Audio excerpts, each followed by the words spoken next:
Now to discuss this further, I'm joined by Mouad Khateb, who's in Jerusalem. He's a Palestinian activist. Mouad, thank you so much for joining us here today on The Edge.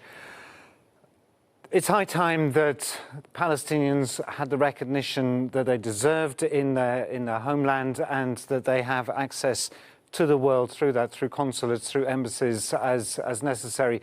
What can you tell us about the latest proposal from the United States to reopen such in Palestine? Good evening, and thanks for having me. No, the answer to your question is absolutely no. As a researcher specializing in rhetoric studies, I know for sure that this step or this move by the United States is just an act to appeal to persuade Palestinians that that we are not biased, while facts on the ground testify to the contrary.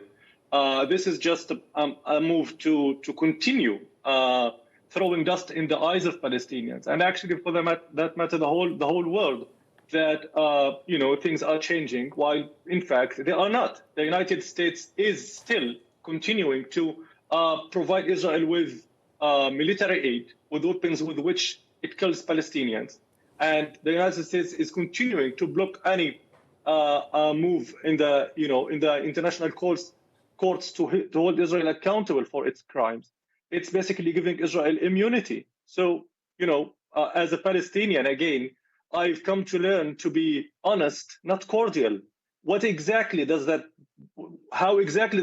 change the harsh reality of Palestinians who live under the occupation? It doesn't. But the fact that there is no presence in Palestine of embassies representing Palestinians means that their position in the world isn't getting the full recognition that it deserves, contrary to all the agreements over the years to give Palestinians their rights. Israel is. I'm sorry. Who said that we want that kind of representation anyway? Who said that the current Palestinian the authority represents Palestinians? I mean, it doesn't. If you ask all Palestinians, if only a very small percentage of them will tell you that yes, the authority represents us. So again, even if we get that kind of representation, whether it is ties with the Americans or ties with other Western countries, how exactly are we as Palestinians benefiting from it? Most Palestinians would tell you that actually the Palestinian Authority, that Palestinian officials who are being recognized by both Israel and the United States, actually work to the opposite of Palestinian interests. They continue collaborating and cooperating with the Israeli military, with the occupation. They are continuing to even, crack down on peaceful protests that condemn the occupation and the atrocities it is continuing to do in Palestine. So even that kind of representation is not, it doesn't make any change. It doesn't make any difference for us as Palestinians. Why? Because those are not the people who represent us anyway. So, and that actually raises a very interesting point. I hadn't mentioned Palestinian Authority per se, but by bringing the reality of the situation to the forefront, you make a very good point. Who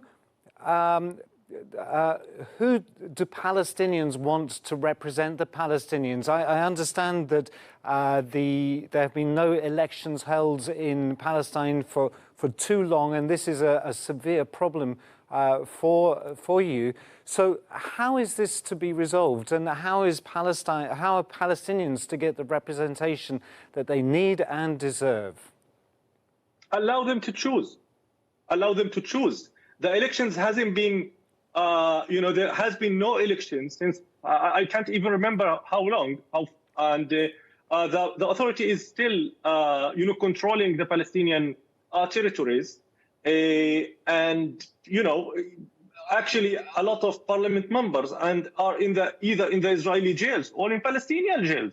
Why? Because they are affiliated with a certain movement that the Palestinian Authority defines as a terrorist organization. And I'm referring, of course, to the guy sitting in Gaza. So if you do not allow Palestinians to choose their leadership, then how can you convince them that such representation is actually going to benefit them? So this is a severe problem, because in order to have elections, the various stumbling blocks need to be taken out of the way. Elections were due to have been held earlier this year, and then they were suspended. And following that, we saw the airstrikes into Gaza after the tensions had escalated so much over Al-Aqsa Mosque and Sheikh Jarrah and other issues. So how is Palestine going to move forward in a very real way to get those elections? That's a tough question. I gotta tell you, I don't have an answer. Like, as long as the international community is just, watching what's happening without doing anything, actually it is collaborating with Israeli crimes. It is giving Israel support for, with all that it's doing.